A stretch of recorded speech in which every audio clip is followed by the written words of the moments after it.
அனைவருக்கும் வணக்கம். நான் விஜயா மனோகரன். இன்றைக்கு நாம் பார்க்க போகிறது பாஸ்தா பாயாசம்.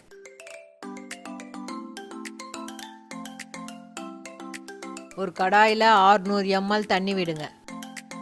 தண்ணி கொதிச்சதுமே 2 டீஸ்பூன் எண்ணெய் விடுங்க. இப்போ தண்ணியில் 300 கிராம் பாஸ்தாவை சேர்த்துக்கோங்க. இப்போது இந்த பாஸ்தா 10 நிமிஷம் நல்லா வேகணும். ஒரு துளி சால்ட்டு சேர்த்துக்கோங்க. சால்ட்டோட கொஞ்சம் நல்லா கலந்து விட்டுக்கோங்க. இப்போ பாஸ்தா நல்லா வெந்துடுச்சு. இப்போ இந்த பாஸ்தாவை ஒரு ஜல்லடையில் நல்லா வடிகட்டிக்கோங்க. இப்போ பாஸ்தாவை பச்சை தண்ணியில் போடுங்க. பச்சை தண்ணியில் போடலைன்னா ஒன்றோட ஒன்று ஒட்டிக்கும்.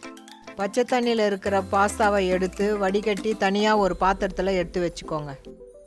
இப்போ ஸ்டவ்வில் ஒரு பாத்திரத்தில் 1 லிட்டர் பால் விடுங்க. இந்த பால் திக்காக காய்ச்சணும். இந்த 1 லிட்டர் பால் 600 ml ஆகணும். ஒரு 20 நிமிஷம் மீடியம் தீயில வச்சு நல்லா கொதிக்க விடுங்க. இப்போ பாஸ்தாவை பாலில் சேர்த்துக்கோங்க. பாஸ்தாவோட சேர்த்து பாலை நல்லா கலந்து விடுங்க. சர்க்கரை 350 கிராம் சேர்த்துக்கோங்க. சர்க்கரையோட பாஸ்தாவை சேர்த்து நல்லா கலந்து விடுங்க. பச்சை கருப்பூரம் சிறிதளவு சேர்த்துக்கோங்க. முந்திரி பவுடர் 4 டீஸ்பூன் சேர்த்துக்கோங்க.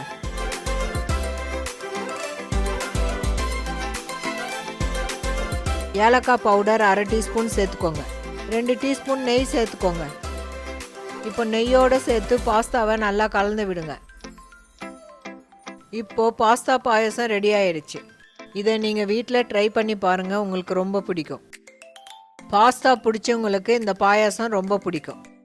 சின்ன குழந்தைங்களுக்கு இந்த பாஸ்தா பாயாசம் ரொம்ப பிடிக்கும். நீங்கள் அவங்களுக்கு செஞ்சு கொடுங்க, இது வித்தியாசமாக இருக்கும். மீண்டும் சந்திப்போம். நன்றி, வணக்கம்.